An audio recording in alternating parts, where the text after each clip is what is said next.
If you've hit a roadblock in your watercolour painting, I think you're going to find this tutorial helpful. Let's get started. Can start painting the centres, and I'm working light to dark. I'm using my size 6 brush and I'm painting on some yellow in these centres. I'm actually mixing a bit of orange now with that yellow, dropping it in wet in wet, just sort of making sort of little textured marks as well.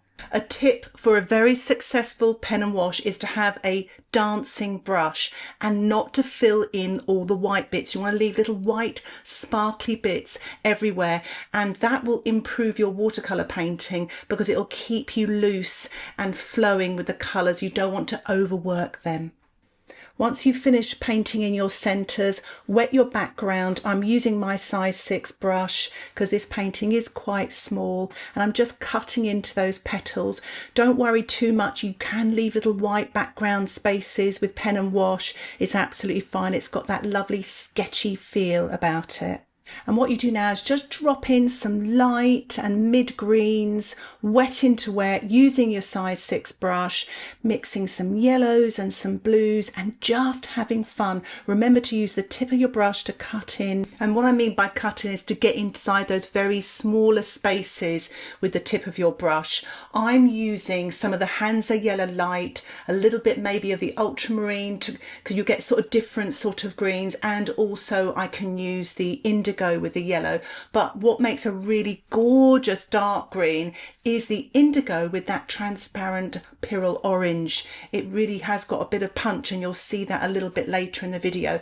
But as you can see, I'm painting there. It's sort of just sort of light touch here and there, getting some fresh paint dropping in, tidying up, taking my time. It's quite nice working on a small scale, especially if you're a beginner, because it's not so daunting. You don't have to get this big wash in the background. If I was doing this on a larger piece of paper, your time would be more limited. I've got more time. So in this way, you can sort of learn some of the rules of watercolour painting without sort of getting back runs or bits of your painting drying in one corner and it being very wet in another. You've got a lot more control. So I'm just getting some darker green here. The paint's a little bit creamier, so there's less water, and I'm just painting it here and there. What I love about this reference photograph is it's got some lovely darks and lights in the background that can help you.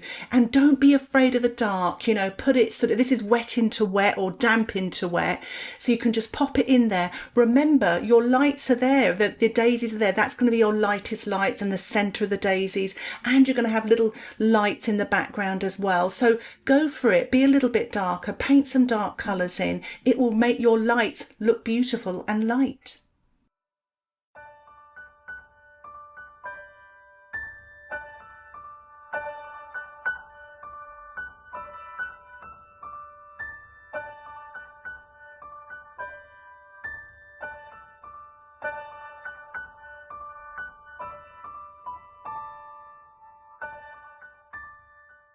I'm actually dropping in this gorgeous creamy paint, and I've mixed up some of the indigo with the orange and painting it damp into wet, or if your paper has dried off a bit, it could be damp into damp.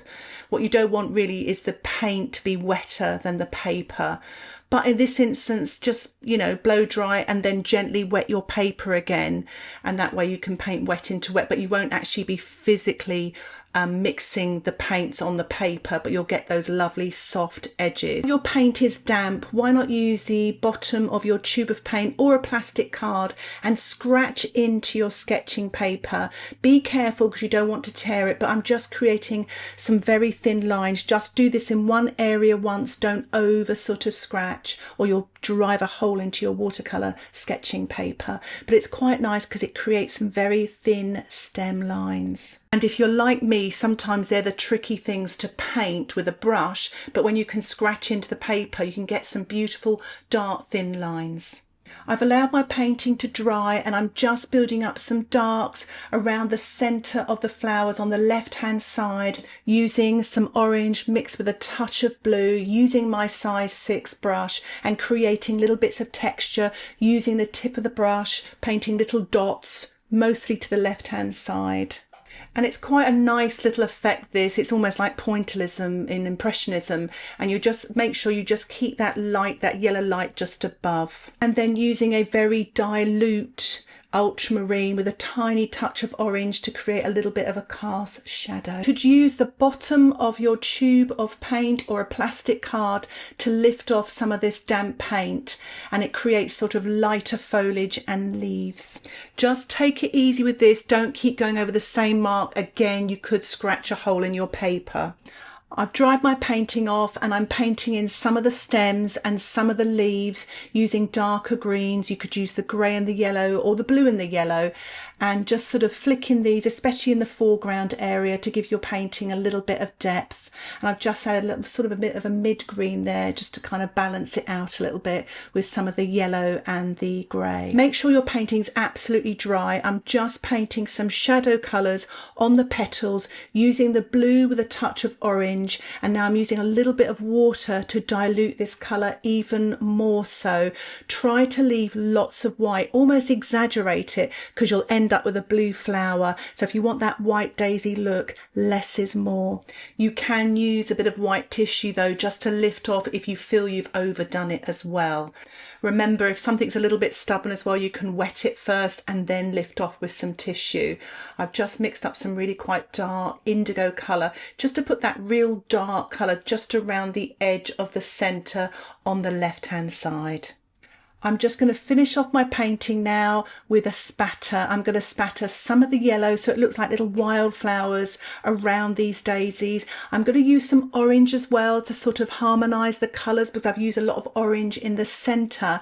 And I thought it'd be quite nice to use some white paint. You don't have to do this. I really like using sort of lighter colours on top of my background wash as well. So I've got some white gouache, but you could use white watercolour paint as well. You need to water it down a little bit for it to come off on your brush, and when you're spattering, just give it a good tap with your index finger on your other hand so the paint comes off. And it's sometimes a good idea to practice this as well. I'm removing my framing tape. If it tears your paper, try and blow dry it beforehand. It softens the glue and it helps prevent the paper tearing. But sometimes sketching paper is very delicate, so just be careful of that. I'm signing and dating my little painting now. I'm actually giving it a title, Daisies. Quite nice to do that. It's like a little sort of visual diary almost. And it's also nice to write down some little notes, maybe about the colours and the techniques you've used, what you've enjoyed, what you can improve on, all sorts of things like that. So I really hope you found that tutorial helpful. Just give it a go. You may surprise yourself. If you like this video and you'd like to support the content I create here on YouTube, why not think about joining my Patreon membership? You'll get access to over 500 watercolour tutorials, many with outline sketches, and many of them as well are exclusive. Details about the membership can be found in the description below. Just click more. Thank you so much for watching. Happy painting. Bye for now.